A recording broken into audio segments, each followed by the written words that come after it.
Andrés, hoy hace un año, día por día, que hubo todo este problema con la votación de la UNESCO, luego te despidieron, etcétera. El año pasado fue caótico, pero terminó de forma maravillosa. ¿Nos puedes contar en tus propias palabras este año que marcó tu vida? Bueno, y exactamente como tú dices, fue hoy hace exactamente un año. Y una de las frases y que tiene que ver también con las ideas y se apega a lo que yo viví es: no creas todo lo que piensas. Hace un año yo pensé que pues las cosas estaban absolutamente terminadas, de que por supuesto se vivió una injusticia, que me utilizaron como chivo expiatorio de cosas que yo no hice, que se me utilizó como un instrumento para salvar la cara de otros.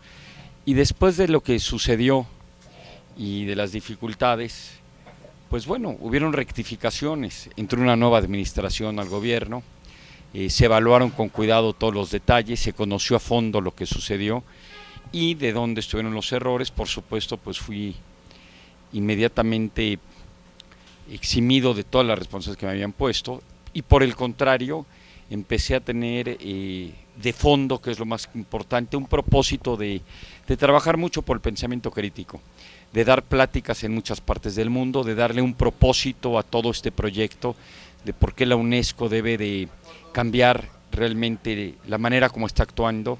Me volví un gran activista en ese sentido. Fui propuesto para ser director general de la UNESCO por un grupo de gente. Se llegó a hablar bastante al respecto. Por razones de geopolítica con Estados Unidos definimos no hacerlo. Y bueno, terminamos, independientemente de trabajando arduamente para hacer un cambio radical, hoy por hoy la propuesta del UNESCO, que se hubiera votado ayer como resolución, se pospone 6 meses. Varios países cambiaron de la manera de pensar. No digo ni mucho menos que eso se deba a mí, pero creo que contribuimos en algo bastantes personas para hacer las cosas como se deben. Y he tenido la suerte, la fortuna, le estoy muy agradecido con la Universidad de Harvard, del Club de Harvard de Exalumnos, con la Asociación Judía de Sefaradita de Nueva York, con UN Watch, con el Centro Simón Wiesenthal, con Stand With Us, por supuesto con los ecuménicos de la Cruz de Malta y con la propia UNESCO y con la gente de México que me apoyó para ello, porque ahora soy el primer mexicano embajador de buena voluntad ante la UNESCO, el primero en la historia, con gente como Zaza Hadid y como Nelson Mandela, digo, sin compararme ni mucho menos, pero para mí me honra muchísimo de que me hayan puesto y me hayan permitido ahora seguir trabajando con una voz crítica, y de todas estas organizaciones que te menciono que he recibido reconocimientos. Pero regresando y puntualizando tu pregunta, ha sido un año significativo, fue un año muy difícil al principio, en los primeros meses, pero es muy importante la resiliencia y la suerte, ¿no? Y encontrarle un meaningfulness, un propósito al trabajo, y que esto permita que tengamos una mejor UNESCO y proyectos menos racistas, xenofóbicos, discriminatorios, y que el mandato de la paz sea a través de la cultura y la ciencia, entre otros. Israel y los Estados Unidos acaban de salirse de la UNESCO. ¿Qué opinas como embajador de buena voluntad al respecto? Tengo opiniones encontradas. De alguna manera yo lo veía muy previsible, lo había platicado yo con varios embajadores. Como tú sabes, he estado viviendo en Francia casi todo este tiempo.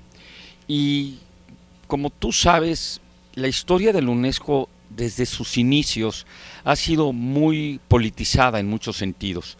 Primero en la Guerra Fría, donde se volvió un lugar de ideologías, y que de hecho en 1984-85 Ronald Reagan decidió que Estados Unidos saliera de la UNESCO, porque en ese momento hubo una propuesta de una convención que disfrazaba la libertad de expresión de una manera de volver realmente toda la información censura y pasada por un Pravda, por toda una política soviética del momento.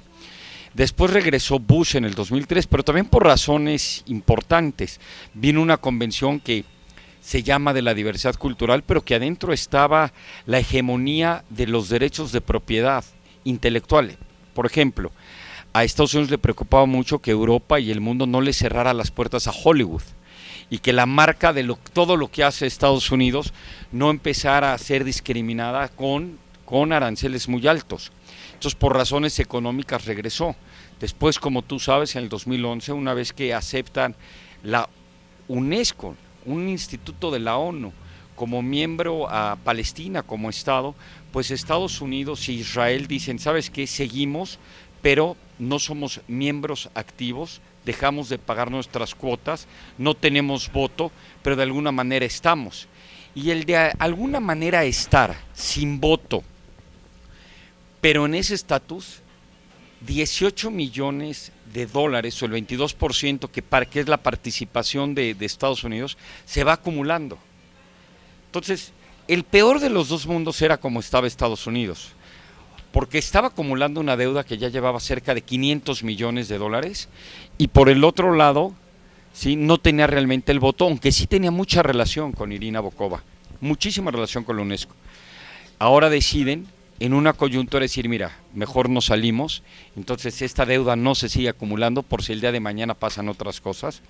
Dos, no nos sorprende que Trump, que no ha sido una persona muy proclive a la política multilateral, no son los temas que realmente él cree, lo cual a mí me preocupa. En ese sentido yo creo que se equivocó. Los temas del cambio climático son fundamentales para la humanidad. De hecho, perdón que lo asocie, va a ser el debate que tenemos en la Ciudad de las Ideas, por la misma razón. Y bueno, ya te platicaré, porque traemos premios Nobel, va a ser un debate fuerte, entre ellos está Mario Molina. Pero temas también de la UNESCO, como la educación sexual, como el punto del pensamiento crítico, la ciencia, muchas cosas que no han ido en código con Trump, lo cual ha hecho mucho más factible que esto sucediese. Y por supuesto, sí es real que la UNESCO ha tenido un problema de politización muy fuerte, sobre todo en los últimos años, que las resoluciones equívocas que se han manejado pues no ayudan en lo más mínimo, y que la UNESCO requiere una reinvención absoluta. Hoy, mientras tú y yo platicamos, se está votando quién va a ser la próxima persona directora general de este organismo. Está entre Qatar y Francia, lo sabremos en algunos minutos. Por muchas razones yo creo que Francia sería mucho mejor, pero habrá que ver, ¿no? Y sobre todo compartirte que la UNESCO debe de regresar a su mandato de ciencia, de cultura, de arte, y que por mucho tiempo, aun cuando se sigue haciendo y tiene una gran validez estos temas, pues se han descompuesto y se ha descompuesto el tejido social de lo que es la UNESCO por razones políticas que hay que cambiar absolutamente su estructura. Necesitamos algo disruptivo para ello. Entonces me parece lógico, y una vez que se va a Estados Unidos diciendo y argumentando correctamente en muchos sentidos que es por la absoluto sesgo equívoco, dañino, deliberadamente contra Israel, pues Israel tiene que hacer lo propio, ¿no?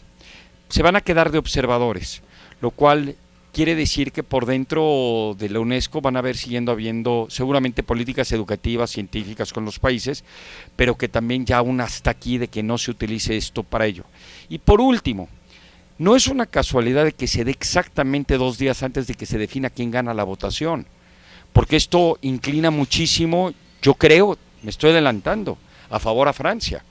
Pero creo que todo esto es una estrategia política y que tiene un momentum, y por supuesto Irina Bokova bien dijo, oye, lamenta la UNESCO muchísimo que se vaya a Estados Unidos, y más que lo haga en este momento, pero tiene una razón política de ser.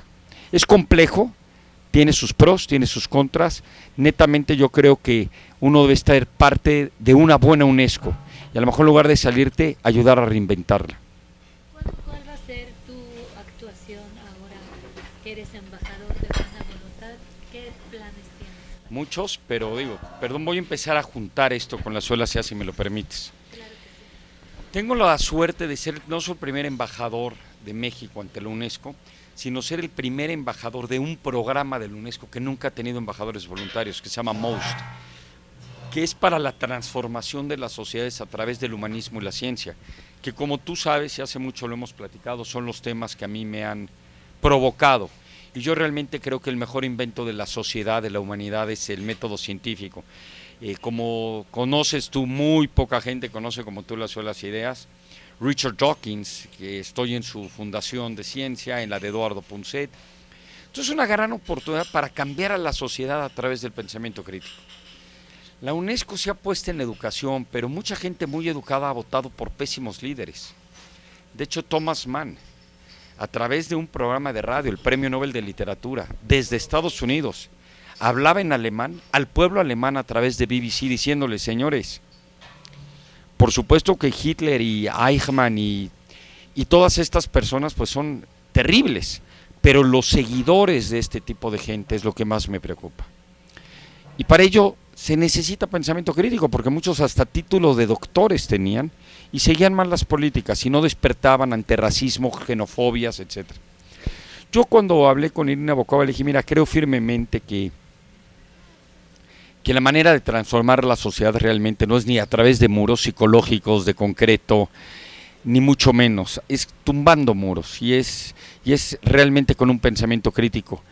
Me invitan a esto y comenzamos con la Ciudad de las Ideas. En la Ciudad de las Ideas, por primera vez en la historia de la UNESCO, el Día Mundial de la Filosofía y el Humanismo de la UNESCO, que es la tercera semana de noviembre cada año, se va a hacer simultáneamente en la Ciudad de las Ideas. 3 segmentos de la Ciudad de las Ideas se hacen en colaboración, en conjunto con la UNESCO. Simultáneamente se va a hacer en París, y también el mundo del año, el Día del Año de la Filosofía, se hace también, por supuesto, en Grecia, en Rodas, porque allí están los filósofos. Esto es una tradición. Pero vamos a tener 3 eventos en la Ciudad de las Ideas. Uno sobre el futuro, que con Singularity University y la UNESCO se va a hacer simultáneamente, donde se va a hablar del futuro del amor, porque hoy nuestro cerebro opera muchísimo, sí. Sí, no es que el desamor, el dolor del desamor, el entender por qué te enamoras, bueno, siempre han hablado psicólogos y filósofos, pero hoy lo que sabemos del cerebro, ahorita acabo de estar de hecho con con 2 israelíes en Suiza, que es el edificio del cerebro, con Henry Markram, que conocí en Israel gracias a Shimon Peretz, que en paz descanse, cuando fue a dar una plática allí a la conferencia de Israel. Lo que ahorita estamos sabiendo del cerebro, de por qué nos enamoramos, por qué los celos son importantes, cómo quitarnos las adicciones, cómo dejar de tener, bueno, esto es impresionante, pero en el amor es un tema. Entonces vamos a tener esa plática, pero luego vamos a tener un taller, cosa que nunca se ha hecho en la Ciudad de las Ideas. Va a haber un taller interactivo en las noches, uno sobre diseño inteligente con una persona de Israel, Dror, es uno de los diseñadores más importantes de Israel. Tenemos gente de Israel muy interesante.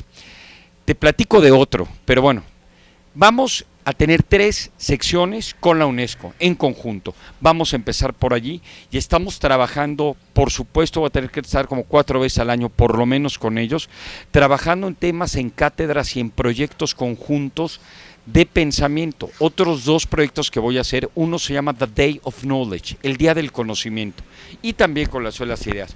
Vamos a invitar, solo por un día, entre 4 y 5 profesores, los mejores de las universidades de Harvard, Stanford, Cambridge, Oxford, a hablar por un día, pero no de economía, sino, oye, ¿cuáles son las 5 películas que más han afectado a la humanidad y por qué? ¿Dónde viene la maldad y la bondad? ¿Por qué la envidia es una razón evolutiva, pero es algo tan dañino para la gente que no lo puede controlar? Son puras clases que ya tenemos con los mejores maestros del mundo en todas partes, y también se hace en conjunto con ellos. Otro tema, solo responde a tu pregunta, pensamos hacer, también yo en este rol, una noche mundial de ideas, The Night of Ideas. Entonces tú a lo mejor en tu casa, en la cafetería, vas a invitar a gente, si quieres de 7 a 7 de la noche, vamos a poner unos parámetros de cómo discutir, cómo platicar, tener un blog y que lleguemos a conclusiones. A lo mejor cuál es tu idea más poderosa para transformar a México, para terminar con el lastre de la corrupción, para tener mucho mayor responsabilidad a todos los niveles, en el sector público, el sector periodístico. Vamos a hacer buenas preguntas. Vamos a empezar probablemente con cuál es tu idea más poderosa para transformar la sociedad. Entonces, lo que te quiero compartir es, vamos a traer la noche de las ideas. Estamos esperando definir la fecha porque es probablemente el 15 de abril, el día que nació Leonardo da Vinci.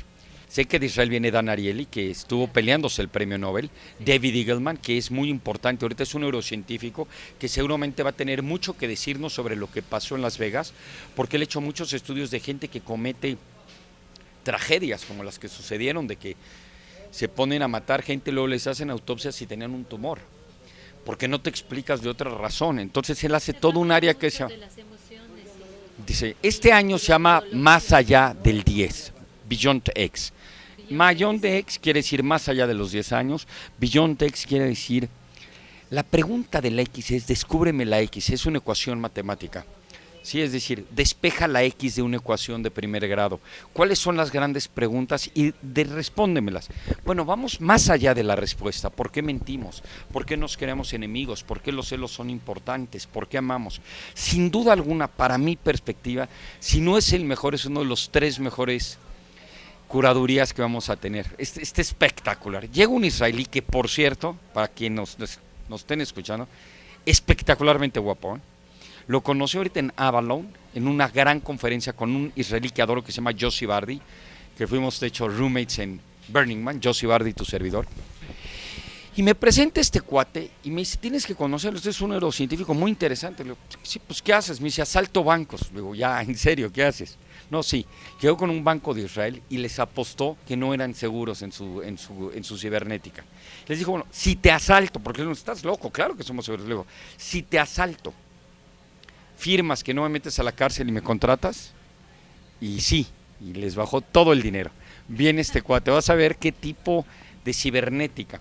Traemos varios segmentos nuevos. Dror es un diseñador israelí, es como el Philip Stark, nos va a dar un taller de diseño inteligente, Intelligent Design.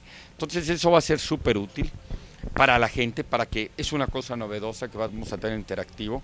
Y vamos a tener a Noam Chomsky, que yo estoy totalmente en contra de cómo opina sobre Israel, totalmente en contra. ¿Por qué lo invitaste?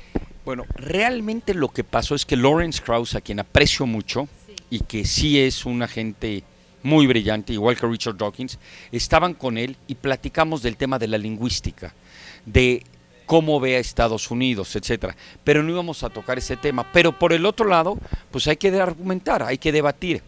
Yo sí opino que aun cuando pensemos distinto a muchas personas, pues todo el mundo tiene el derecho de tener el piso, el uso de suelo y debatir con él, ¿no? Ahora, ya es una gente muy grande y por supuesto que yo no estoy de acuerdo en muchas cosas ni conmigo mismo, pero en otras por supuesto que sí. Y hay algunas cosas que reconozco de este señor, que lo hace un maestro muy especial de MIT. Es el único de los pocos que tiene cátedra universal. Él puede dar clases, este señor Chomsky, en la Escuela de Filosofía, de Ciencia Política, de Economía, de Física, etcétera. Entonces vamos a tenerlo, va a ser un momento interesante, pero el segmento más importante yo creo que es el de Beyond X. Traemos a 3 premios Nobel y a 3 arquitectos. Y uno de estos arquitectos es Aravena, es el Pritzker.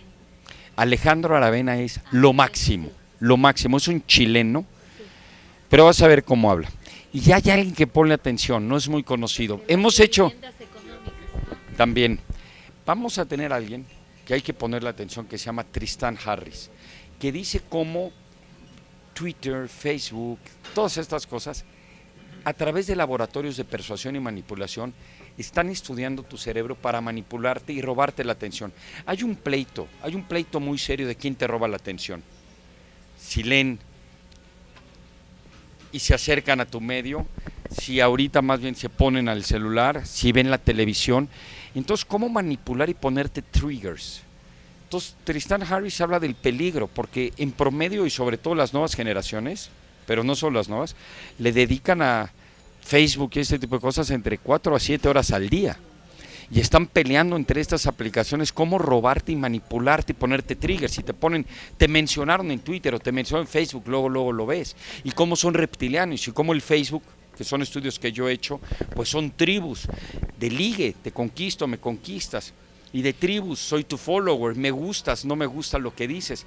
Todo esto está hecho de una manera muy interesante, pero hay que ir beyond the brain, hay que ir beyond tenemos que ir más allá de lo que queremos.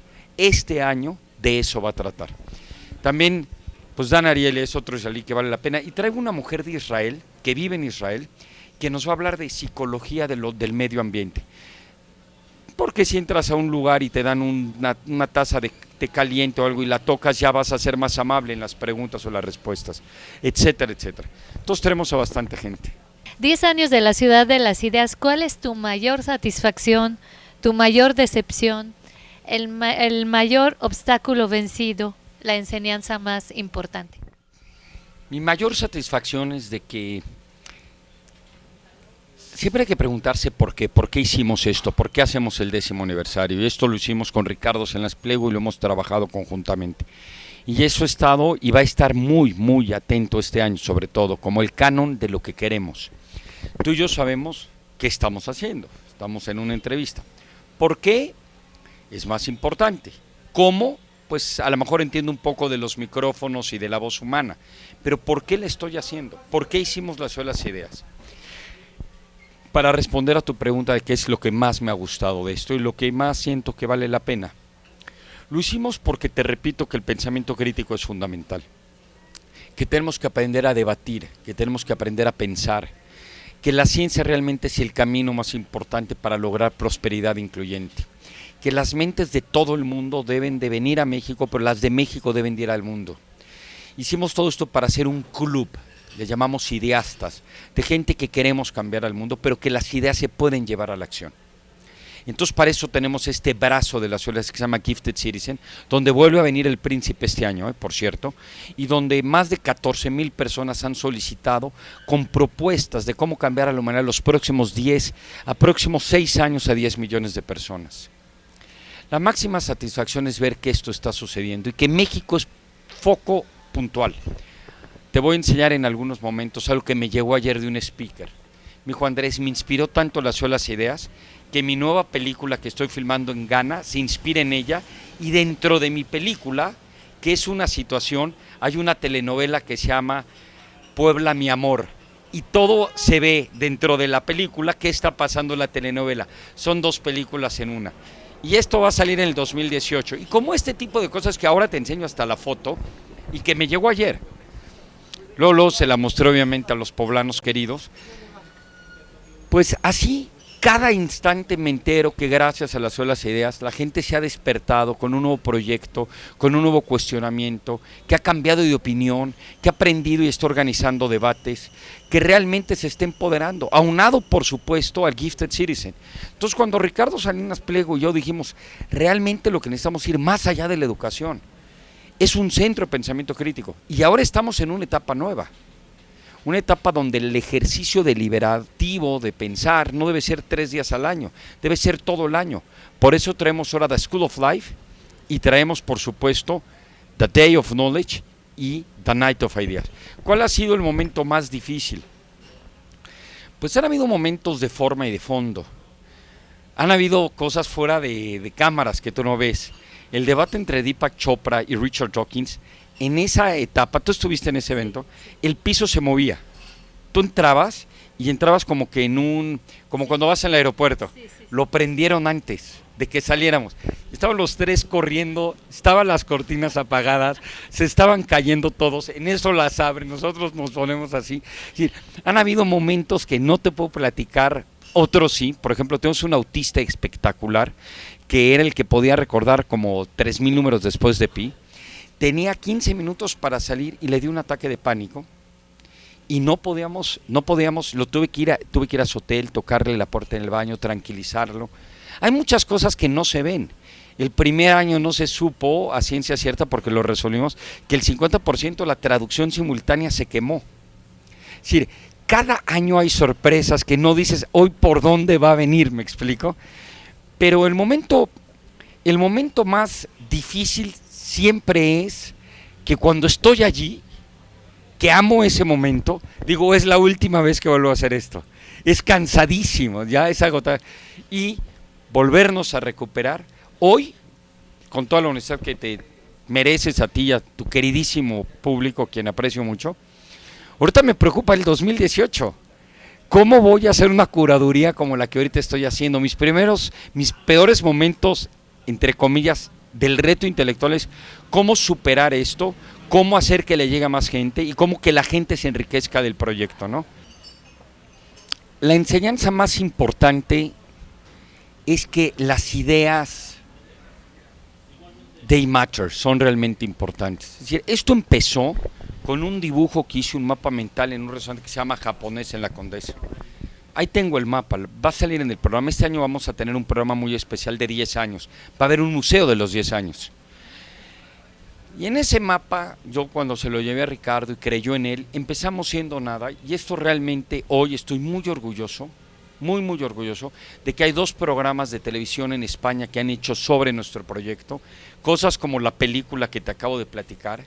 Hemos sido reconocidos en varios eventos como el mejor evento en de todo el mundo iberoamericano sobre ideas y de los 3 mejores del mundo, de que de la nada hemos construido un grupo de 460 speakers que somos un equipo, que de la nada de ideas que de repente salieron le hemos llegado a más de 30 millones de personas, que Puebla se ha vuelto la capital de las ideas, no solo en México sino en el mundo. Es decir, el más grande aprendizaje es que las ideas y las buenas ideas sí pueden transformar, que sí puedes crear de la nada algo. Hace 10 años no había nada. Ahorita tenemos un mundo de gente que realmente apuesta en estos proyectos, que está pensando en el próximo evento y que está proponiendo ideas para cambiar al mundo. Entonces, es increíble. El mayor obstáculo vencido es a veces ir contra la gente que no cree. Te quiero compartir que antes de que Grupo Salinas se asociara, hubieron 5 grupos que no le entraban.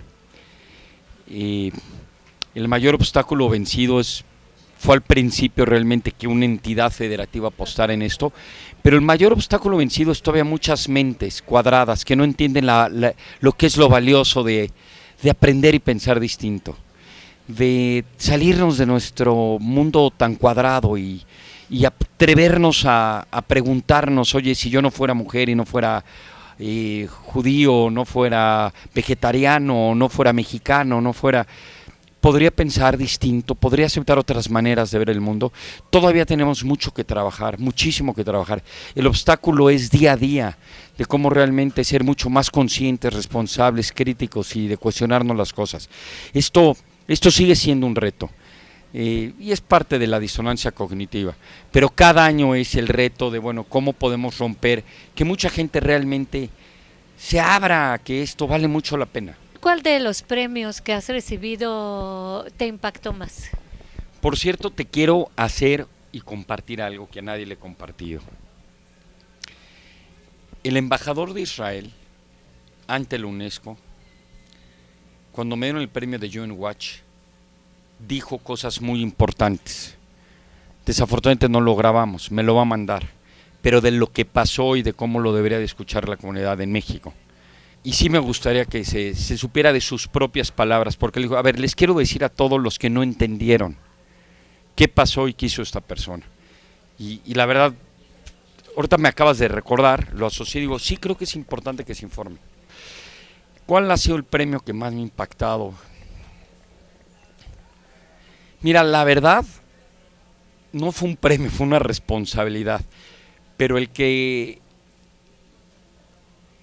y siempre cuando te dan algo es una responsabilidad, es la habilidad de responder a que te reconozcan. Pero que me hayan hecho embajador de buena voluntad de la UNESCO, me despiden. Y por supuesto aquí sí necesita el apoyo de México, que le estoy muy agradecido, sobre todo tenemos un canciller brillante, brillante. Y que me hayan vuelto a llamar y que haya entrado como tú lo escribiste y te lo agradezco de esa manera, por esa puerta, con esta responsabilidad, porque realmente sí quiero esta institución, sí creo mucho en estos temas, pues es una doble responsabilidad. No es que haya algo que aprecie más que otro. He aprendido muchísimo en el camino. Yo no conocía a UN Watch. No sabes qué gran organización defendiendo la libertad contra la dictadura y el populismo de Venezuela, contra las malas resoluciones en el mundo. Me dejó muy impactado UN Watch. He ido con el tiempo conociendo gente muy buena, muy peleada, que pelea por la libertad, por los valores. La comunidad judía sefaradí de Nueva York, tuve muchas reuniones con ellos. Estoy impactado, no te puedo decir cuál más, pero sí siento que ser embajador de buena voluntad ante la UNESCO, como primer mexicano después de lo que sucedió, por supuesto fue una rectificación, pero sobre todo es una responsabilidad que me ha hecho sentirme que, bueno, que al final de alguna manera salió la verdad a la luz y se han hecho los cambios que están pasando ahorita en muchos sentidos y que muchos países han cambiado de opinión, y eso me da mucho gusto porque no creo, el verdadero triunfo es que ya no hayan resoluciones de este tipo. hay un antisemitismo nuevo que se maneja en la política multilateral, que no es que el día de hoy, en la fiesta que vivamos, invaden muchos países con armas a Israel. No, el antisemitismo es decir, estoy anti-Israel. No, es un antisemitismo, no es ir anti-Israel, es decirlo de esa disque manera, pero es un antisemitismo muy serio y muy profundo. El antisemitismo ahorita y esta guerra no es y te voy a invadir, no, es que te pongo resoluciones y digo mentiras y invento cosas y niego realidades. Y yo no hablo de antisemitismo, hablo de cualquier tipo de racismo, estoy en contra. Y te lo dije a ti, si hubiera habido una resolución de Israel y sus amigos, firmada solo por ellos, donde dicen que todos los palestinos son terroristas, igual me hubiera levantado la mesa. Cualquier tipo de resolución, de política pública que borre, que niegue, que dañe, que agreda a cualquier tradición, ojo con esto, musulmana, judía, católica, cristiana, pero ojo, que esa tradición no le haga daño a otro ser humano, porque hay tradiciones en ciertos principios de algunas religiones que van en contra de los derechos de la mujer, que van en contra de los derechos humanos. Esas hay que atacarlas, hay que terminar con esas. No es solo porque yo tengo esta tradición me la tienes que respetar. No, perdóname, no voy a respetar una tradición que vaya en contra de los derechos de la mujer, con los derechos sexuales de las personas, con la libertad de expresión. Cualquier político, resolución, no me importa de quién venga, quien ponga estos muros, estas divisiones, yo estoy en contra. Hay que acabarlas, no es una religión sobre otra o una política sobre otra, es el respeto a cada individuo, a cada dignidad humana. Pero también hay que ver la realidad de estas resoluciones, son absolutamente un ataque antisemita, un bias contra Israel. Y también hay que decirlo, y lo tiene que escuchar todo el mundo, en esa zona del mundo hay un país que tiene libertad de prensa, que tiene libertad de expresión, que tiene políticas democráticas, que tiene esas políticas y no las estamos sabiendo comunicar y las tenemos que contagiar. Y cuando hay muchos otros países que dentro de sus propios gobiernos están acabando con sus propias libertades, qué raro que solo aparezcan resoluciones de ese estilo. Entonces, ya dejémonos de hacernos tontos. Qué bueno que tenga una revolución ahorita y un terremoto la UNESCO, y no solo la UNESCO, todas nuestras mentes para hacer las cosas de manera correcta. Y yo le escribí a la UNESCO ese día, porque ese día, hoy hace un año, que yo pensé que estaban, que ya sabes, de esas veces que entras en una crisis, ojalá se caiga el avión, porque no me voy a quitar la vida porque tengo hijos, pero no tolero esto. Hoy hace un año, yo le repartí y te paso las hojas, y seguro las tienes, al secretario general de la UNESCO, le dije, a ver, este no es el mandato de la UNESCO. Y lo pensaba leer, pero cuando se votó dijeron no queremos debate. Allí es cuando sin querer, instintivamente, biológicamente, hay las 3 Fs. Voy a hablar de 2, fly o fight. No me dejaron pelear, I fly, me paré y de esa manera hice un statement.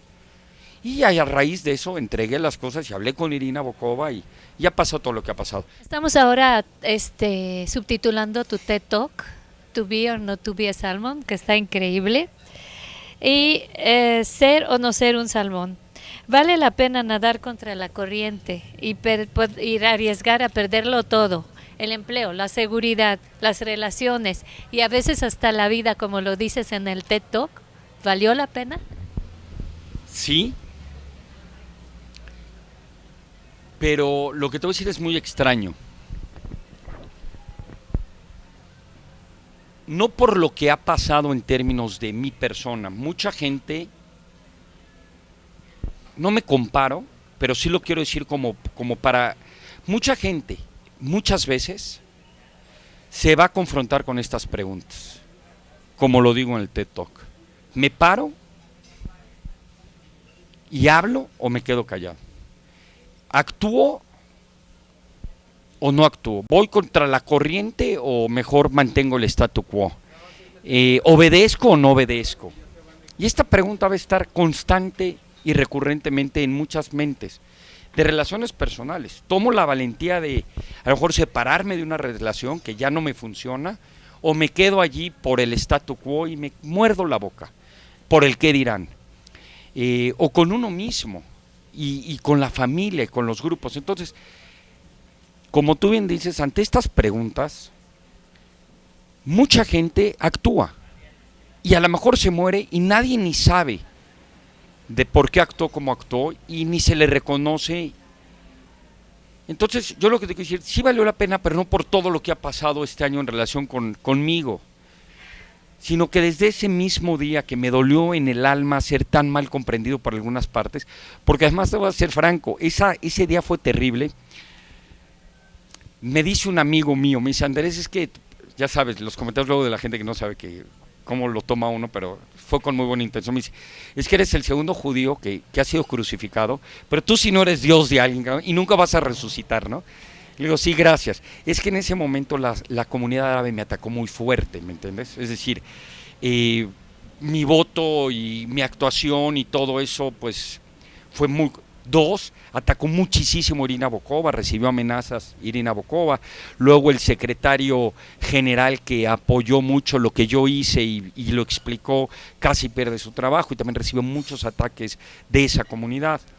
Luego mucha gente de la comunidad judía en México pues no entendió lo que pasó y me atacó de una manera espectacularmente dramática. Luego el gobierno de México me utilizó en ese momento como un scapegoat y fue draconiánica y terriblemente equívoca y injusta lo que estaba sucediendo.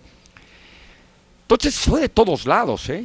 Por supuesto los que entendieron, y allá empezó el mundo internacional. Desde Washington, Israel, Francia, Italia, etcétera. Llegó el dueño de la casa donde vivía, bueno, esto nadie lo sabe, paisano, vive en Los Ángeles, me dice, Andrés, viven también en Francia, sé perfecto lo que pasó, te descuento el 20% de la renta, es un orgullo tenerte de inquilino. Le digo, oye, la próxima vez les miento la madre, dame más descuento.